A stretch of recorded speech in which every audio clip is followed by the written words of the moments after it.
Hey everyone, and welcome to our deep dive today. We are going to be talking about auras. Ooh, exciting. Yeah. So, for our listeners who may not be familiar with auras, we're talking about those energy fields, the ones that some people say surround every living thing. Yeah, those invisible vibes. The kind that supposedly tell you if someone's like good or bad, Yeah. healthy or Right, exactly. And, the material you sent me, it's like a whole rabbit hole of information.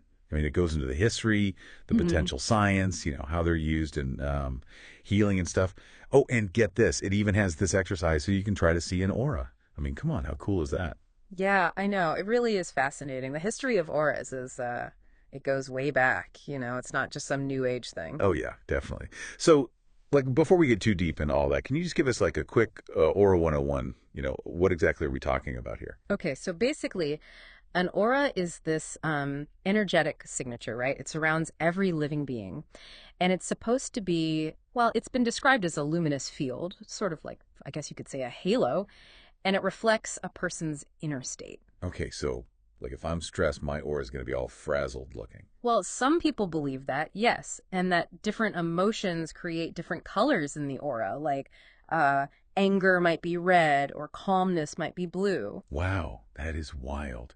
So, how exactly does this work? I mean, is it like some kind of electromagnetic field or? Some people believe that it might be connected to those fields that all living things give off, but honestly, the science on it is still pretty debated. Interesting. And, in your notes, you mentioned that auras have layers. Like, what is it, an energy onion or something? Kind of, yeah. There are supposedly like 7 layers to the aura, each representing a different aspect of a person. So you've got the physical layer, the emotional layer, the mental layer, and it just keeps going outward from there. So, wait, are you saying that everyone's walking around with these 7 layers of like invisible energy stuff around them? That's what some people believe, yes. Yeah. And that by understanding these layers, you can learn a lot about a person. That's pretty mind blowing. Okay, so let's say I'm sold on this whole aura thing. Can I like learn to see them? Or is it like a superpower that only some people have? Well, some people do seem to be more naturally sensitive to these energies, but many believe it's a skill that you can develop with practice. Like meditation and visualization are often recommended. So, like, if I meditate enough, I might start seeing colorful halos around everyone. It's possible. And, even if you don't see full-blown auras, you might start to notice subtle energy shifts around people, or maybe you'll just get better at reading people's vibes. Okay, that's pretty cool. But let's be real. I mean, how do we know any of this is actually legit? I'm trying to keep an open mind, but there's always that skeptic in me saying, come on, really? Oh, for sure. And it's good to be skeptical. I mean, that's part of critical thinking, right?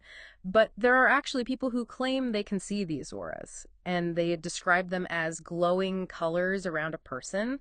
And each color, it supposedly means something different about that person's traits, or their emotions, or even their health. So it's like a big, colorful personality test, but instead of answering questions, it's just your energy like radiating outwards. Exactly. And while some scientists think it's just people's brains playing tricks on them, there's still a lot of mystery surrounding the whole phenomenon. Like, how can some people see them while others can't? And what's the real deal with these colors and their meanings?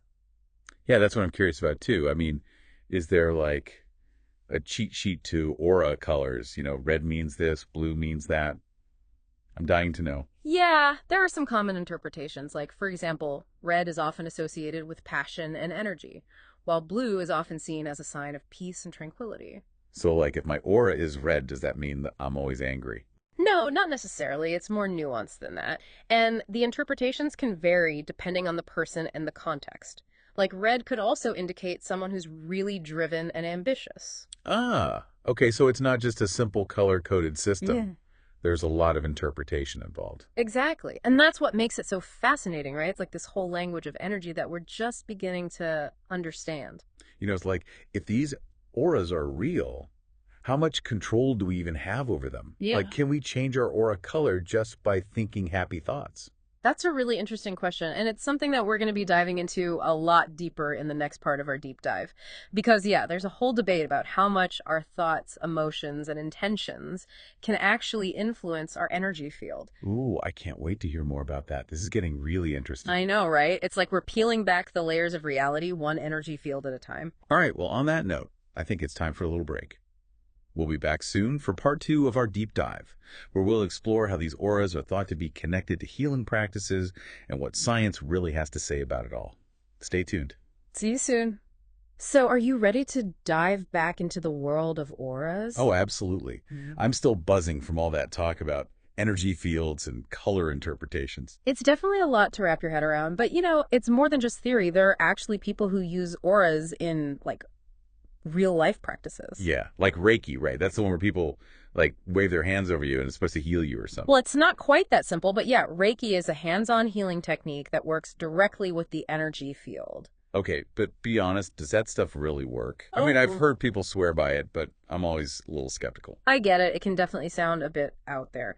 But the idea is that Reiki practitioners channel universal energy through their hands, and they use that energy to promote healing and balance in a person's aura. So they're like energy conduits. Yeah. Like channeling the force or something. Exactly. It's like they're tapping into this universal source of energy and directing it to where it's needed. Okay, but how does that actually, heal anything? Is there any science behind it? Well, the science is still pretty limited, but some studies have shown that Reiki can have positive effects on things like stress reduction, pain management, and even boosting the immune system. Interesting.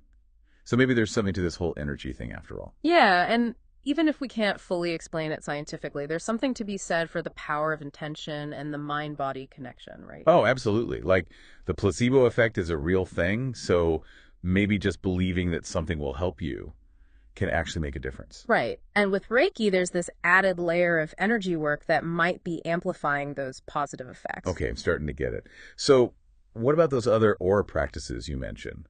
Like aura cleansing and chakra alignment. What are those all about? So aura cleansing is basically like giving your energy field a good detox. It's about removing any negative or stagnant energy that might be clinging to your aura. And how do you do that? Do you need to take an energy shower or something? Not exactly. There are different techniques you can use, like smudging with herbs like sage or palo santo, or using sound healing with singing bowls or tuning forks. Oh, yeah, I've heard of smudging. So it's like the smoke clears away the bad vibes. That's the idea. And then there's chakra alignment, which focuses on balancing the energy centers within the body. Wait, remind me, what are chakras again? They're these energy centers that run along the spine, and each chakra is associated with a different color and governs various aspects of our being. Okay, right. So if your chakras are out of whack, does that mean your aura is messed up too? That's what many people believe, yeah. And by using techniques like meditation, visualization, or crystals, you can help bring the chakras back into balance, which is thought to have a positive ripple effect on the entire aura. I'm seeing a pattern here. All these practices seem to be about, fine-tuning our energy and making sure everything is flowing smoothly. Exactly. It's like we're energetic gardeners tending to our own little energetic ecosystem. I love that analogy. Okay, so we've talked about ancient wisdom and energy healing. But what about the science? Is there any actual research being done on auras?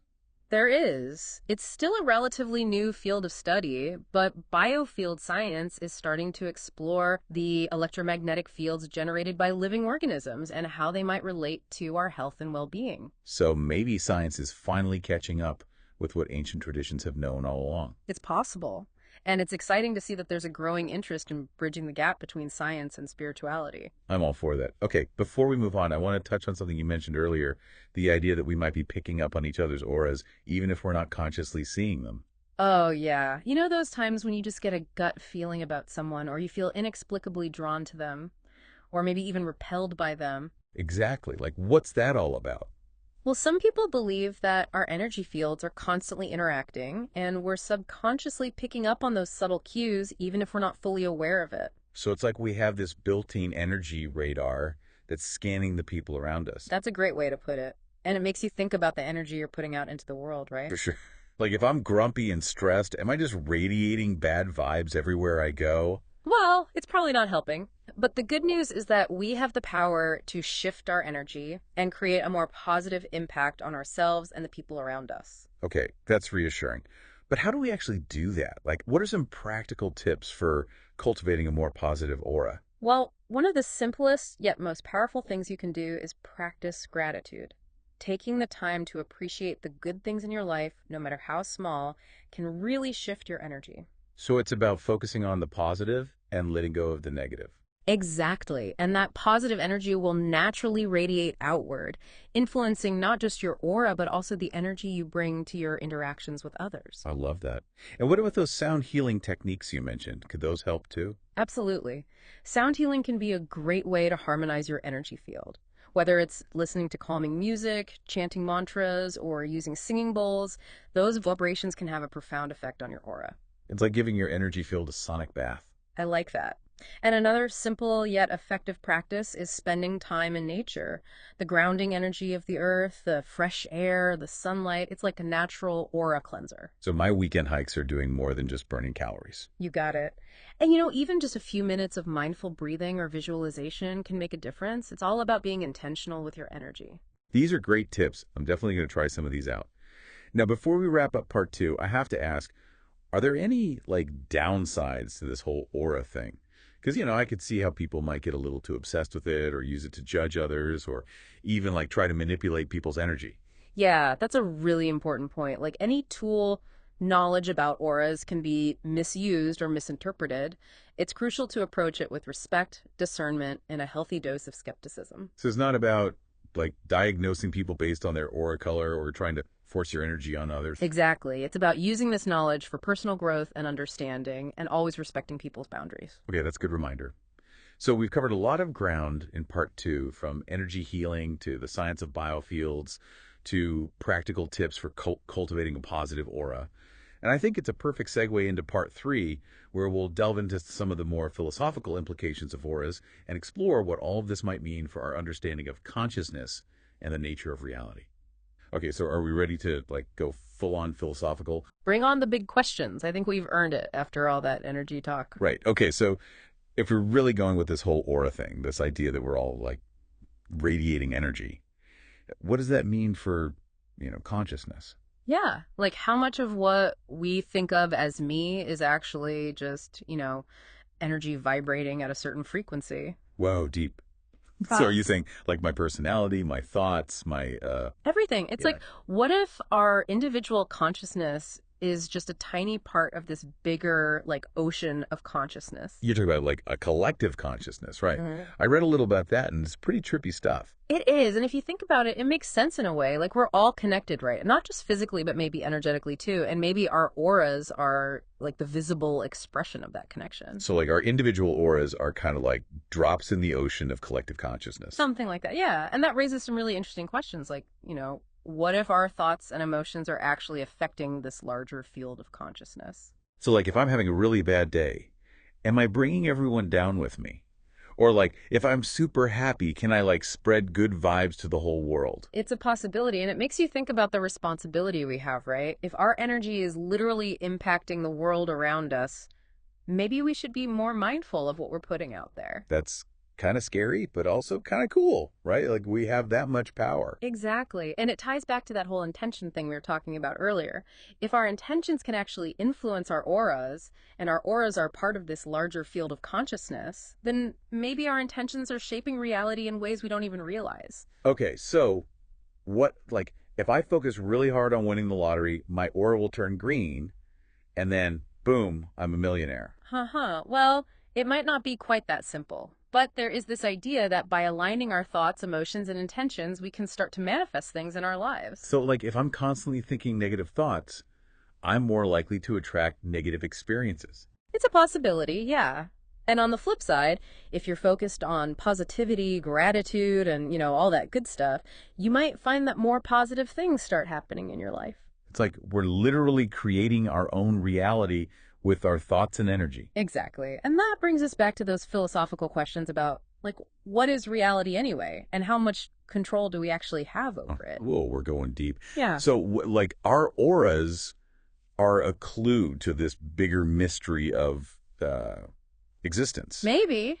They might be a bridge between our inner world and the outer world, a way for us to understand how our consciousness interacts with, the fabric of reality. Okay, this is blowing my mind. So after all this talk about auras, what do you think? Do you believe they're real? I have to admit, I came into this whole deep dive with a pretty healthy dose of skepticism. But after all the research and, just thinking about all the possibilities, I'm definitely more open to the idea now. Me too. And even if we don't have all the answers, I think it's important to stay curious and keep exploring these kinds of mysteries. Absolutely. And who knows, maybe someday science will catch up and we'll have a better understanding of how it all works. But for now, I think it's okay to just embrace the wonder and the mystery of it all. Well said. I think that's a perfect note to end on. Thanks to everyone for joining us on this deep dive into the world of auras. We've covered a lot of ground, from the ancient history to the potential science to practical tips for working with your own energy. And if you're curious to learn more, we encourage you to check out the sources we mentioned and, maybe even try some of those exercises we talked about. Because ultimately, the best way to understand auras is to, experience them for yourself. So keep exploring, keep questioning, and keep shining your light.